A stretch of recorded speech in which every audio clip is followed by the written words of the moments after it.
தமிழ் உறவுகளுக்கு வணக்கம். இன்றைய தலைப்பு தலைசிறந்த காலத்தை வென்ற கதைகளின் தொகுப்பு.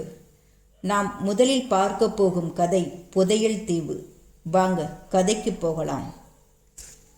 ஜிம் ஹாகின் என்ற சிறுவனுக்கு சாகச செயல்களில் விருப்பம் அதிகம். ஒருமுறை அவனுடனும் அவன் அன்னியுடனும் அவர்களுடைய விடுதியில் தங்க பிளாக் டாக் என்ற வயோதிகர் வந்திருந்தார். அவரை பார்க்கும் வரையில் தான் மிகப்பெரிய அபாயகரமான வீரதீர சாகசத்தில் ஈடுபட வேண்டியிருக்கும் என்ற ஜிம் எண்ணிக்கூட பார்த்ததில்லை. அந்த வயோதிகர் அதிகமாக யாருடனும் பழக மாட்டார். ஒரு நாள் காலையில் பிளாக் டாக் அவருடைய அறையில் இறந்து கிடந்தார். அவர் உடலை பார்த்து அதிர்ந்து போன ஜிம்மும் அவன் அன்னையும் அவரை பற்றி அறிய அவருடைய பெட்டியை திறந்தனர். அதில் ஒரு பழைய வரைபடம் இருந்தது. புதையல் இருக்குமிடத்தை காட்டக்கூடிய வரைபடமாக தோன்றியது. ஜிம் மிகவும் உற்சாகமடைந்தான். அந்த புதையலை தான் தேடப்போவதாக அன்னையிடம் கூறினான். அதற்கு முன்னால் அந்த கிராமத்து அதிகாரியை காணச் சென்றான். ஐயா, நேற்று எங்கள் விடுதியில் இறந்து கிடந்தவரின் பெட்டியில் எனக்கு இந்த வரைபடம் கிடைத்தது. மறைத்து வைக்கப்பட்டுள்ள புதையல் இருக்குமிடத்தை காட்டும் வரைபடமாக இது இருக்குமோ என்று தோன்றுகிறது என்று கூறியவாறு அந்த படத்தை ஜிம் அதிகாரியிடம் காண்பித்தான். ஆம், நீ சொல்வது சரிதான். இந்த புதையலை தேடி நாம் உடனே கடலில் பயணம் செய்வோம் என்று அதிகாரி கூறினார். மறுநாள் ஜிம்மும் அதிகாரியும் புதையலை தேடி முன்பின் தெரியாத அந்த தீவை நோக்கி கப்பலில் பயணம் மேற்கொண்டனர். அது ஒரு நீண்ட பயணம். அப்பயணத்தில் கப்பல் சமையல்காரனான ஒற்றை காலை உடையவன் ஜிம்முக்கு பழக்கமானான். அவன் பெயர் லாங் ஜான் சில்வர். அவன் தோளில் அவனது செல்ல பறவையான கிளி அமர்ந்திருக்கும். சில்வர் ஜிம் ஹாங்கின்ஸுடன் மிகவும் நட்பாக பழகினான். அவனுடைய வேடிக்கை கதைகளையும் ஜிம் மிகவும் ரசித்து கேட்பான். விழுந்து விழுந்து சிரிப்பான். புயல் அடித்து கொண்டிருந்த ஒரு இரவில் ஜிம்முக்கு பசித்தது. கப்பலின் கீழ்த்தளத்தில் வைக்கப்பட்டிருந்த ஆப்பிள்கள் நிறைந்த பீப்பாயை நெருங்கினான். திடீரென்று பேச்சுக்குரல் கேட்கவே சிறுவன் ஜிம்முக்கு ஏதோ சந்தேகம் ஏற்பட்டது. உடனே பீப்பாய்க்குள் குதித்து ஒளிந்து கொண்டான். இப்போது குரல் தெளிவாக கேட்டது. யாருடைய குரல் என்பதை உணர்ந்த ஜிம்முக்கு பயத்தில் இரத்தம் உறைந்தே போய்விட்டது. ஆம், பேசியது லாங் ஜான் சில்வர். நாளைக்கு நாம் புதையல் தீவை அடைவோம். நான் கையசைத்த பின் கப்பலில் உள்ள எல்லா பயணிகளையும் கைது செய்வோம். அந்த வரைபடத்தை பார்த்து புதையலை தோண்டி எடுக்கலாம். யாரும் நம்மை பார்ப்பதற்கு முன்னால் இப்போது இங்கிருந்து போய்விடலாம் என்று சில்வர் சொல்வது பீப்பாயில் இருந்த சிறுவனுக்கு தெளிவாக கேட்டது. பேசிய எல்லோரும் அங்கிருந்து அகன்றுவிட்டனர் என்பதனை உறுதி செய்து கொண்டு பீப்பாயிலிருந்து வெளியே வந்தான் ஜிம். சில்வரின் திட்டத்தை பற்றி தன் நண்பரான கிராம அதிகாரியிடம் விவரித்து சிறுவன் எச்சரிக்கை செய்தான். மறுநாள் காலையில் சற்று தொலைவில் தீவு கண்களுக்கு தெரிந்தது. ஜிம் கப்பலிலிருந்து குதித்து கடலில் நீந்தி கரையை அடைந்தான். கிழிந்த உடையை அணிந்த ஒரு முதியவரை அங்கு பார்த்தான். அவர் கூறினார், என் பெயர் பென்கன். நான் வந்த கப்பல் மூழ்கியதால் இந்த தீவை அடைந்தேன். 20 ஆண்டுகளாக இங்கேதான் அலைந்து கொண்டிருக்கிறேன். அந்த புதையலை தேடித்தானே நீயும் இங்கே வந்திருக்கிறாய் என்று என்னால் உனக்கு உதவ முடியும் என்றார். அவருக்கு நன்றி கூறிய சிறுவன் தான் கப்பலிலிருந்து குதித்து நீந்தி வந்ததையும் அந்த கப்பலில் ஆபத்தானவர்கள் இருப்பதையும் கூறினான். எனக்கு உதவுங்கள். என் நண்பரான அந்த கிராம அதிகாரியை அவர்களிடமிருந்து காப்பாற்ற வேண்டும் என்று அந்த முதியவரிடம் ஜிம் கேட்டுக்கொண்டான். பென்கனுக்கு அந்த தீவு முழுவதும் நன்றாக தெரிந்திருந்ததால் லாங் ஜான் சில்வரையும் அவனுடைய ஆட்களையும் பிடிப்பதற்காக அவரும் ஜிம்மும் பெரிய குழிகளை தோண்டினார்கள்.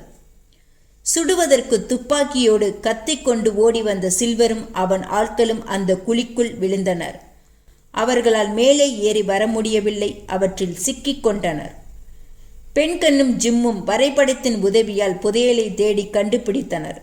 அவற்றை எடுத்துக்கொண்டு உடனே கப்பலுக்கு நீந்தி சென்றார்கள். கிராம அதிகாரியின் உதவியோடு கப்பலில் விரைந்து சென்று தங்கள் கிராமத்தை அடைந்தார்கள். இவர்களை ஏமாற்ற நினைத்த லாங் ஜான் சில்வரும் அவனுடைய ஆட்களும் தங்கள் ஊருக்கு திரும்ப முடியாமல் அந்த தீவிலேயே நிரந்தரமாக தங்கிவிட்டனர். நீதி, நம்பிக்கை துரோகம் வென்றது கிடையாது. நன்றி. வாங்க இன்னொரு சுவாரஸ்யமான கதைக்கு போகலாம். குழலூதி. ஜெர்மனிய நாட்டில் ஹேமலின் ஒரு சிறிய நகரம். ஒரு சமயத்தில் அங்கு ஏராளமான எலிகள் இருந்தன. அவைகளே அந்த நகரத்தை ஆட்சி செய்தன என்று கூட சொல்லலாம். வீடுகளில், வீதிகளில், கடைகளில், பள்ளிகளில், தெருக்களில் என்று எங்கெங்கும் அவை காணப்பட்டன. மக்களுக்கு அவை பயங்கர அச்சுறுத்தலாக இருந்தன. விரைவில் அதற்கு ஒரு தீர்வு காண வேண்டியிருந்தது. அந்த நகர மக்களை நகர தந்தை அடிக்கடி சந்தித்தார். இந்த பிரச்சனையை பற்றி விவாதித்தார். தொடக்கத்தில் இந்த எலிகளை விரட்ட பூனைகளே போதும் என்று அவர் எண்ணினார். ஆனால் மிக அதிக அளவில் எலிகள் இருந்ததால் போதிய அளவில் பூனைகள் அந்த நகர மக்களுக்கு கிடைக்கவில்லை. தீர்வு காண முடியாமல் அவர்களுக்கு குழப்பம் ஏற்பட்டது. ஒரு நாள் ஹேமலின் நகருக்கு ஒரு புதியவன் எங்கிருந்தோ வந்தான். அவன் கையில் ஒரு மாய குழல் இருந்தது. கண்டிப்பான தோற்றம் அவனுக்கு இருந்தன. நேராக நகரத்தந்தையின் அலுவலகத்திற்கு சென்றான். ஹேமலின் நகருக்கு எலிகளால் பிரச்சனை என்பதை நாடே அறியும். அந்த எலிகள் எல்லாவற்றையும் என்னால் விரட்ட முடியும், எனக்கு என்ன சன்மானம் தருவீர்கள் என்று அவரை நோக்கி சவாலாக கேட்டான். ஒரு வினாடி ஆச்சரியத்தில் ஆழ்ந்து போனார் நகரத்தந்தை. எங்கிருந்து வந்தான் என்றே தெரியாமல் ஒரு புதியவன் இங்கு வந்து நிற்கிறான். ஹேமலின் மிகப்பெரிய பிரச்சனையை தீர்ப்பதாக சவால் விடுகிறான். எப்படி பேசி காரியத்தை முடிக்கலாம் என்று அவர் யோசித்தார். நீ கொடுத்த வாக்குப்படி செய்து முடித்தால் கருவூலத்திலிருந்து 10,000 பொற்காசுகளை தருகிறேன் என்றார். தலையை அசைத்து சம்மதம் தெரிவித்த அந்த புதியவன் ஒரே நாளில் எலிகள் ஹேமனிலிருந்து விரட்டப்படும் என்று உறுதியாகச் சொன்னான். தெருவுக்கு வந்த அவன் குழலை எடுத்து ஊதத் தொடங்கினான். வினோதமான அச்சுமூட்டும் ஒளி காற்றில் பரவியது. ஹேமலின் நகரம் மூளை முடுக்கெல்லாம் அந்த ஓசை சென்றடைந்தது. அந்த மாய குழலோசையால் கவரப்பட்டு அந்த நகர மக்கள் மயங்கி நின்றனர். திடீரென்று விற்றென்று சத்தம் கேட்டது. எலிகள் எழுப்பிய அந்த சத்தம் எல்லா திசைகளிலும் கேட்டது. அந்த வினோத குழலோசையை கேட்டு 100 ஆயிரக்கணக்கில் எலிகள் எங்கிருந்தோ வந்தன. குழலோசையால் வசீகரிக்கப்பட்டு மயங்கிய நிலையில் குழலூதுபவனை பின்தொடர்ந்தன. அத்தனை எலிகளும் பின்தொடர அவன் கடலை நோக்கிச் சென்றான். இந்த அற்புத காட்சியை நகர மக்கள் மெய்மறந்து பார்த்து கொண்டிருந்தனர். குழலை ஊதியவாறே அவன் கடல் நீருக்குள் இறங்கினான். எலிகளும் பின்தொடர்ந்தன. அபாயத்தை அவை உணர்வதற்கு முன் அலைகள் மோதி எலிகள் கடலுக்குள் இழுத்துச் செல்லப்பட்டன. ஹேமலின் நகர எலிகள் எல்லாம் கடல் நீரில் முழுகிவிட்டன. உறுதியளித்தபடி அந்த குழல் ஊதுபவன் அன்றே நகரத்திலிருந்து எலிகளை விரட்டிவிட்டான். சன்மானத்தை பெற அவன் நகரத்தந்தையை அணுகினான். அவரும் மக்களும் அந்த புதியவன் செய்த விந்தையை பாராட்டி மகிழ்ந்தனர். இருப்பினும் அவனுக்கு கொடுக்க வேண்டிய 10,000 பொற்காசுகளை தர அவருக்கு விருப்பமில்லை. மிகச் சிறப்பாக நீ உன் வேலையை செய்திருக்கிறாய். ஆனால் ஒரு நாள் பணிக்கு 10,000 பொற்காசுகள் மிக அதிகமான தொகையல்லவா? எளிதாக நீ செய்திருக்கும் இந்த வேலைக்கு நான் 500 பொற்காசுகளை அளிக்கிறேன் என்று அவனிடம் நகரத்தந்தை கூறினார். அந்த புதியவன் அவர் கூறியதை கேட்டான். அவரை உற்று பார்த்தான். பதிலேதும் கூறாமல் அங்கிருந்து அகன்றான். வெளியில் வந்ததும் அவன் தன் குழலை எடுத்தான். அதை ஊத ஆரம்பித்தான். இப்பொழுது வந்த குழலோசை வேறு வகையாக, இன்னும் வசீகரமாக, வினோதமாக இருந்தது. ஹேமலின் நகர குழந்தைகள் அந்த புதியவன் பின்னால் செல்லத் தொடங்கினர். நகர எல்லையை தாண்டிய அந்த புதியவன் மலையின் மறுபக்கத்தில் மறைய ஆரம்பித்தான். அவன் பின்னால் எல்லா குழந்தைகளும் அவன் எழுப்பிய மாய குழலோசையால் கவரப்பட்டு சென்றனர். குழந்தைகளின் பெற்றோர்கள் கதறினார்கள், கலங்கினார்கள். எங்கள் குழந்தைகள் அந்த புதியவன் எங்கோ அழைத்து கொண்டு சென்று விட்டான் என்று கேட்டு அவர்கள் நகரத்தந்தையை அணுகினார்கள். நகரத்தந்தையால் அவர்களுக்கு எந்த பதிலையும் கூற முடியவில்லை. அந்த குழலூதுபவனிடம் தான் நேர்மையற்ற முறையில் நடந்து கொண்டது தவறு என்பது இப்போது அவர் உணர்ந்தார். குழலூதுபவன் ஹேமலின் நகருக்கு திரும்பி வந்தான். ஆனால் அவனுடன் குழந்தைகள் வரவில்லை.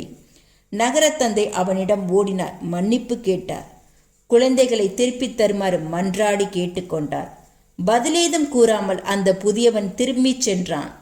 சில மணி நேரங்களுக்கு பிறகு அவன் திரும்பினான். இப்போது எல்லா குழந்தைகளும் அவனுடன் இருந்தனர். அந்த குழலூதுபவனுக்கு 10,000 பொற்காசுகள் சன்மானமாக அளிக்கப்பட்டன. நகரத்தந்தை ஒரு நல்ல பாடம் கற்றார். நீதி: கொடுத்த வாக்கை மீறினால் கொடுந்துயர் சூழும். நன்றி. வாங்க இன்னொரு சுவாரஸ்யமான கதைக்கு போகலாம். கழிவரின் பயணம்.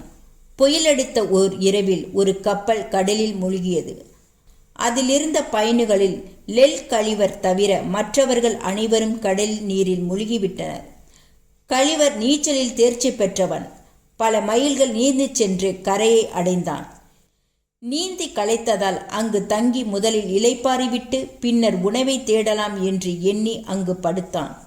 ஒரு நாள் முழுவதும் படுத்து உறங்கினான். சூரிய வெப்பம் தாக்கிய போது கழிவர் கண் விழித்தான். அங்கிருந்த நகர முயற்சி செய்தான். ஆனால் அவனால் முடியவில்லை. அவன் தலைமுடி, கைகள், கால்கள், உடல் எல்லாமே தரையோடு பிணைக்கப்பட்டிருந்தன. மிகச்சிறிய மனிதர்கள் அவனை சுற்றி ஓடிக்கொண்டிருந்தனர். ஒருவன் மிகச்சிறிய ஏணியை கொண்டு வந்து அவன் மீது ஏறினான். கழிவரின் கட்டை விரல் நகத்தளவே இருந்த அவன் கழிவரின் காதுகளுக்குள் அருகே வந்தான். நீங்கள் லில்லிபுட் என்ற நாட்டில் இருக்கிறீர்கள். நாங்கள் லில்லிபுட் வாசிகள். எங்களுடைய அரசரிடம் உங்களை அழைத்துச் செல்கிறோம். தயவு செய்து இடையூறு செய்யாமல் எங்களுடன் வாருங்கள். பிரச்சனை செய்தீர்கள் ஆனால் நீங்கள் கொலை செய்யப்படுவீர்கள் என்ற அவனுடைய பயமுறுத்தலை கேட்டு முதலில் கழிவருக்கு சிரிப்பு வந்தாலும் அதை அடக்கி கொண்டு அந்த சிறு மனிதன் கூறியதற்கு உடன்பட்டான். சாதாரண ஆளான கழிவர் அந்த மிகச்சிறிய மனிதர்களிடையே பெரிய இராட்சசனை போல் காணப்பட்டான். மிகப்பெரிய வண்டி கழிவருக்கு அருகில் கொண்டு வரப்பட்டது. மிகுந்த போராட்டத்திற்கு பிறகு அவர்கள் கழிவறை வண்டியில் ஏற்றினார்கள். லில்லிபுட்டின் தெருக்கள் வழியாக மக்கள் இருபுறமும் நின்று ஆரவரிக்க கழிவர் வண்டியில் இழுத்து செல்லப்பட்டான். திருவிழா போன்ற சூழ்நிலையில் அந்த மக்களின் ஆரவாரத்தை கண்டு கழிவர் குதூகலம் அடைந்தான். முடிவில் அவர்களுடைய அரசின் அரண்மனையை அடைந்தார்கள். அரசே நேரில் வந்து அவனை வரவேற்றார்.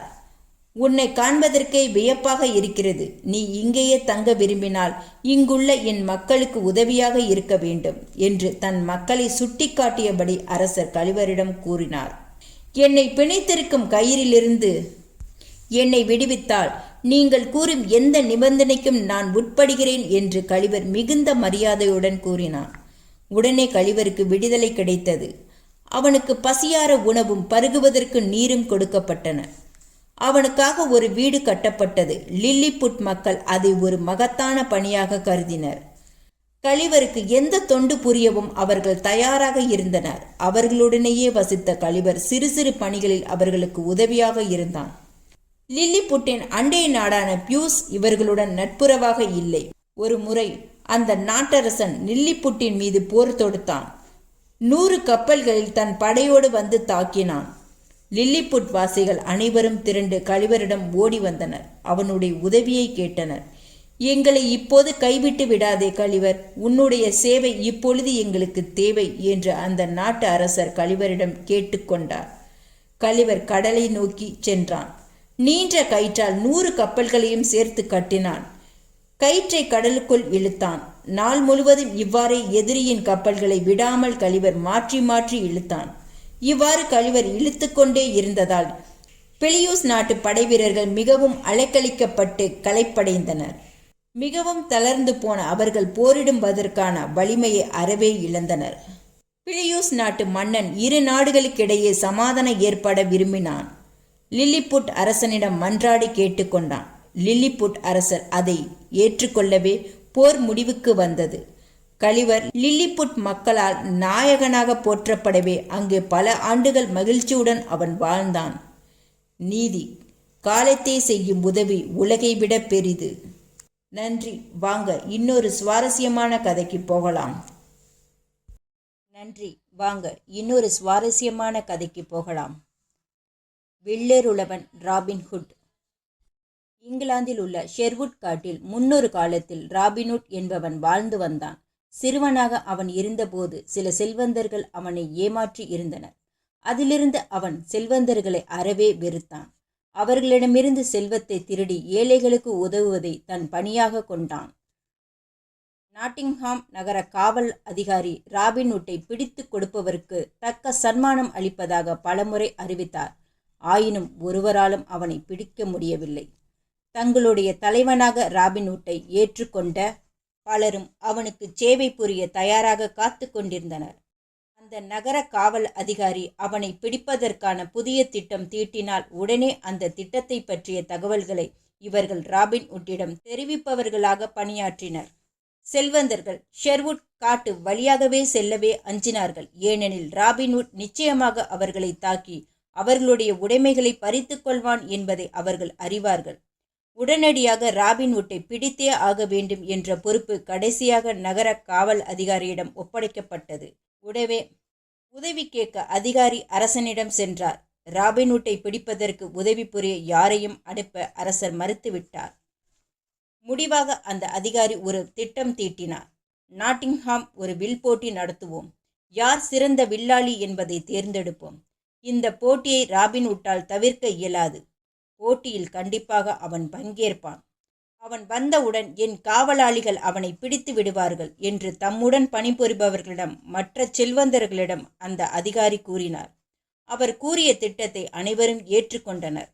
உண்மையிலேயே ராபின்வுட் ஒரு சிறந்த வில்லாளி. நாட்டிங்ஹாம் முழுவதிலும் வில்வித்தையில் அவனை விட தேர்ச்சி பெற்றவர்கள் யாரும் இல்லை. சிறந்த வில்லாளி என்ற தகுதியை நிரூபிப்பானா? எந்த போட்டியில் பங்கேற்காமல் அவனால் இருக்க முடியுமா?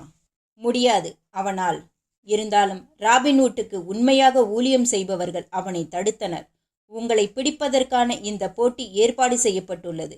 நீங்கள் இதில் பங்கேற்க வேண்டாம் என்றான் ஒருவன். சிங்கத்தின் குகைக்கு சென்று அதை எதிர்கொள்வது முட்டாள்தனமான செயலாகும் என்ற மற்றவன் எச்சரித்தான். ஆனால் இவர்கள் அறிவுரையை கேட்க ராபின்வுட் விரும்பவில்லை. மறுநாள் போட்டிக்கான எல்லா ஏற்பாடுகளும் செய்யப்பட்டன. பார்வையாளர்கள் வந்து இருக்கையில் அமர்ந்தனர். 10 போட்டியாளர்கள் பங்கேற்க தயாராக இருந்தனர். சற்று முற்றும் பார்த்த அதிகாரி அருகே இருந்த காவலாளியிடம் ராபின்வுட் வந்திருக்கிறானா என்று ரகசியமாக கேட்டார். மாட்சிமை பொருந்திய பிரபுவே, ராபினுக்கு தலைமுடி சிவப்பு நிறத்தில் இருக்கும். இந்த போட்டியாளர்கள் யாருக்குமே சிவப்பு முடி இல்லையே என்றான் காவலாளி. அவன் மிகவும் பயந்து போயிருப்பான் என்று கூறிக்கொண்டார் அதிகாரி. போட்டி தொடங்கியதும் 10 சுற்றுகள் முடிந்த நிலையில் 2 போட்டியாளர்கள் எஞ்சி நின்றனர். அவர்களுள் ஒருவனான வில்லியம் அதிகாரியின் ஆள். மற்றவன் பச்சை நிறத்தில் உடை உடுத்தியிருந்தான். இருவருமே முதல் பரிசான பொன்னம்பை அடைவதில் துடிப்பாக இருந்தனர். கடைசி அம்பை எய்வதற்கான நேரம் வந்தது. இதில் வெற்றி பெறும் போட்டியாளர்கள் நாட்டிங்ஹாமின் சிறந்த வில்லாளி என்று அறிவிக்கப்படுவார்கள். முதலில் வில்லியம் குறிப்பார்த்து அம்பு எய்தான். அவனுடைய அம்பு இலக்கிற்கு வெகு அருகில் சென்றது. கைத்தட்டி மகிழ்ந்தார் நகர அதிகாரி. அருமை வில்லியம், சிறப்பாக அம்பு எய்திருக்கிறாய் என்று பாராட்டினார். இப்போது பச்சை உடை அணிந்தவன் அம்பு எய்யும் முறை. அவன் நாணேற்றியதும் அம்பு வெகு வேகமாக பறந்தது. பார்வையாளர்கள் கைகொட்டி ஆரவாரம் செய்தனர்.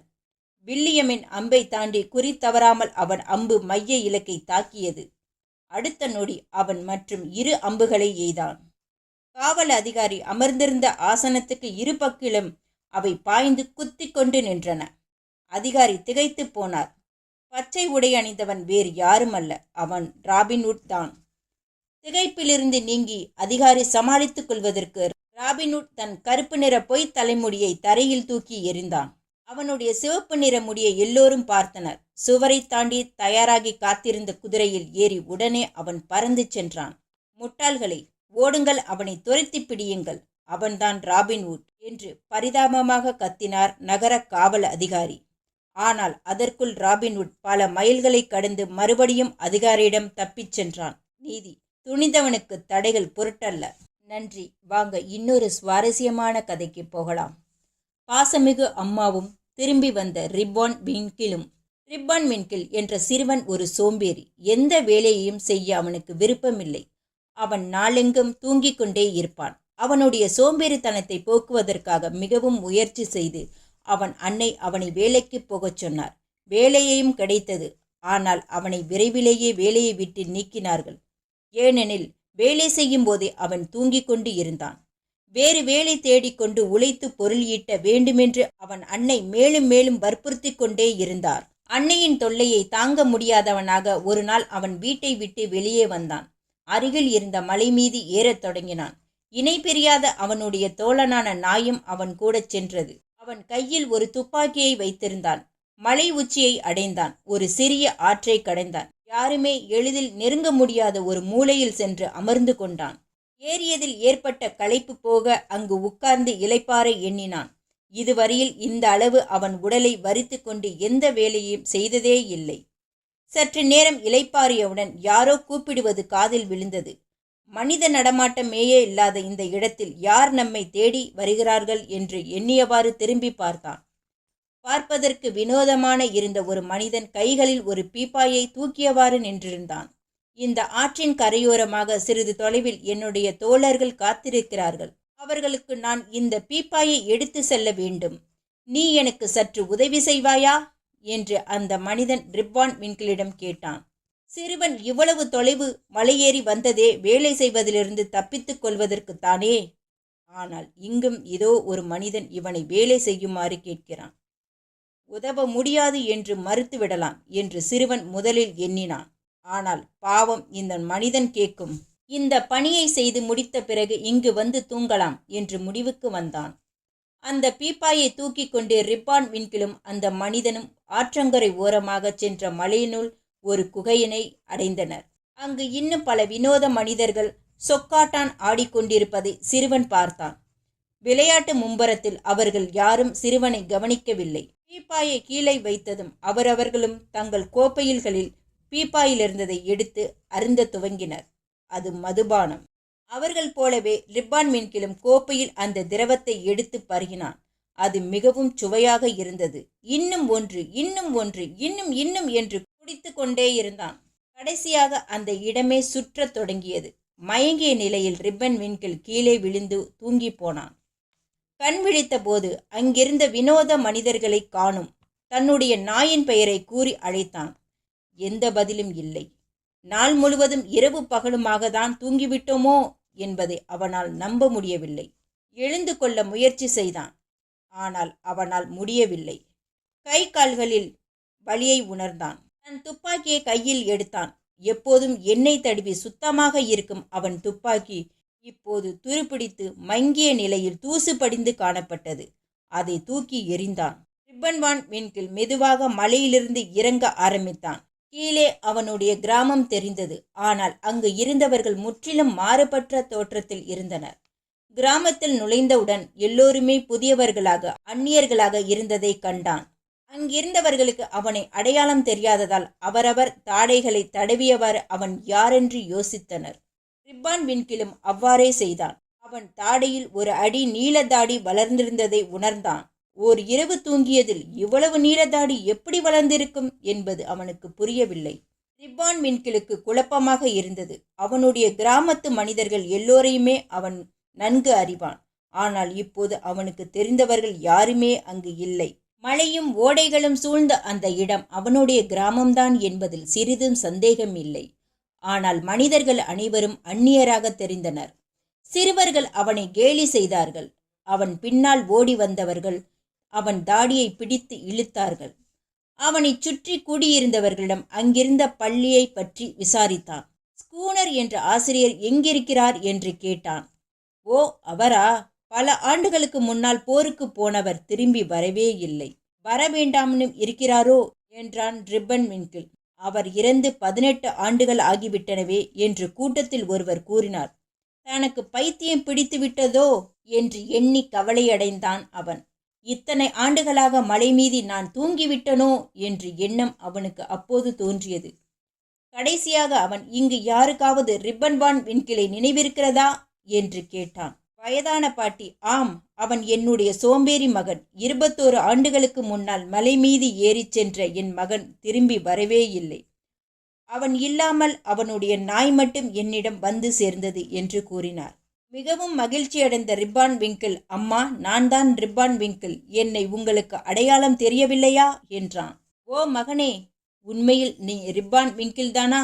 இவ்வளவு நாட்களாக நீ எங்கே போயிருந்தாய் என்று கூறி அவனை கட்டி தழுவிக்கொண்டார்.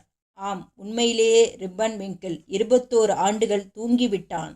நீதி, அன்னையை மதித்தால் அகிலம் மதிக்கும். நன்றி. வாங்க இன்னொரு சுவாரஸ்யமான கதைக்கு போகலாம். மௌக்கிலியின் காட்டு வாழ்க்கை. இந்தியாவில் உள்ள ஒரு அடர்ந்த காட்டில் ஒரு சிறுவன் ஓநாய் குட்டிகளுடன் விளையாடி கொண்டிருந்தான். அவர்களுக்கருகே குட்டிகளின் தாயான ஒரு பெரிய ஓநாய் இருந்தது. அது அந்த சிறுவனிடம், மௌக்லி, கவனமாக இரு, உடலில் அடிபடாமல் கவனமோடு விளையாடு என்று கூறியது. காட்டில் மௌக்லியின் மிகச்சிறிய குழந்தையாக இருந்தபோது அந்த ஓநாய் அவனை கண்டெடுத்தது. தன்னுடைய குட்டிகளுடனேயே அவனையும் வளர்த்தது. சிறுவனான அவன் அந்த காட்டில் உள்ள எல்லா மிருகங்களுடனும் விளையாடுவான். பாலு என்ற கரடி, பகேரா என்ற சிறுத்தை தவிர பல குரங்குகளும் அவனது நண்பர்களே. ஆனால் ஷெர்கான் என்ற புலி மட்டும் அவனிடம் நட்பாக பழகுவதில்லை. ஷெர்கானுக்கு அருகில் அவன் செல்ல வேண்டாம் என்று எல்லோரும் அவனை எச்சரித்திருந்தனர். ஷெர்கான் அந்த சிறுவனை வெறுத்தது. அவனுக்கு தீங்கு இழைக்கும் வாய்ப்பை எதிர்பார்த்திருந்தது. ஒரு நாள் மௌக்லி விளையாடு கொண்டிருந்தான். பாலு அவனிடம் ஓடி வந்து, மௌக்லி, ஷெர்கான் மிகவும் ஆத்திரத்துடன் இருக்கிறது. உன்னை கொல்லப் போவதாக எல்லோரிடமும் சொல்லிக் கொண்டிருக்கிறது. கவனமாக இரு என்றது. பயப்படாதே பாலு, நான் எச்சரிக்கையாகத்தான் இருக்கிறேன் என்றான் மௌக்லி. மௌக்லி ஒரு திட்டம் தீட்டினான். ஷெர்கானை முந்திக்கொண்டு தான் அதை தாக்க தீர்மானித்தான். பயங்கரமான காட்டெருமைகளை ஷெர்கானை தாக்கும்படியாக செய்ய வேண்டும். எப்போது ஷெர்கான் மலைச்சரிவில் தன் நேரத்தை கழிக்கும் என்று மௌக்லிக்கு நன்றாக தெரியும். அந்த மலை மௌக்லியின் குகையிலிருந்து அதிக தொலைவில் இருந்தது. ஷெர்கான் தன்னை கண்டுபிடித்து விட்டால் கொன்று தின்றுவிடும் என்பதையும் அவன் அறிவான். நானும் எருமைகளும் மலையை சுற்றி கொண்டு ஷெர்கான் கண்ணில் படாமல் மலை உச்சிக்கு செல்ல வேண்டும். மலை உச்சியிலிருந்து அந்த எருமைகள் ஷெர்கானை தாக்க வேண்டும் என்ற முடிவுக்கு அவன் வந்தான். அன்று மாலை மௌக்லி 8 காட்டெருமைகளை ஒன்று சேர்த்தான். நீண்ட கூரிய கொம்புகள் அவற்றிற்கு இருந்தன. ஷெர்கானுடைய பயங்கர ஆட்சிக்கு இன்றோடு முடிவு கட்டுவோம். அதற்கான திட்டம் இது என்று தன் திட்டத்தை அவற்றிற்கு மௌக்லி விவரித்தான். தூங்கிக் கொண்டிருந்த புலிக்கு தெரியாமல் அவர்கள் மலையை சுற்றி ஏறத் தொடங்கினர். மலை உச்சியை அடைந்ததும் சிறிது கீழே மலைச்சரிவில் அந்த புலி தூங்கிக் கொண்டிருந்ததையும் கண்டார்கள். நான் கையசைத்தவுடன் நீங்கள் ஒன்றாக ஒரே நேரத்தில் ஷெர்கானை தாக்க வேண்டும். சிறு தவறு நேர்ந்தாலும் அவ்வளவுதான். நாமல் எல்லோரும் தொலைந்தோம், நம் உயிர் போவது உறுதி என்ற எச்சரிக்கையுடன் மௌக்லி தன் கைகளை தூக்கி, பிறகு நீங்கள் இப்போது அதன் மீது பாய்ந்து தாக்குங்கள் என்று கத்தியவாறு தன் கைகளை கீழே போட்டான். எருமைகள் மலை உச்சியிலிருந்து சரிவில் ஏராளமாக புழுதியை கிளப்பியவாறு பாய்ந்து சென்றன. இடிமுழக்கம் போன்ற சத்தத்தை கேட்டு ஷெர்கான் மேலே பார்த்தது. தன்னை நோக்கி எருமைகள் வேகமாக ஓடி வருவதை கண்டதும் அந்த இடத்திலிருந்து தப்பிக்க முயன்றது. ஆனால் அதற்குள் எருமைகள் புலியின் மீது பாய்ந்தன. ஷெர்கானின் உடலை கொம்புகளால் குத்தி குதறின. அதே வேகத்தில் அந்த உடலை தூக்கியும் எறிந்தன. உயிரற்ற ஷெர்கானின் உடல் மலைச்சரிவில் இருந்து சரிந்து உருண்டது. ஷெர்கானின் மரணத்தை மற்ற காட்டு மிருகங்களுடன் பெருமையுடன் அறிவிக்க மௌக்லி எருமைகளுடன் ஓடினான். நீதி பகை உணர்ச்சி அழிவை தரும். இந்த கதை உங்களுக்கு பிடிச்சிருந்தால் லைக் பண்ணுங்க, சப்ஸ்கிரைப் பண்ணுங்க, ஷேர் பண்ணுங்க. தேங்க்யூ.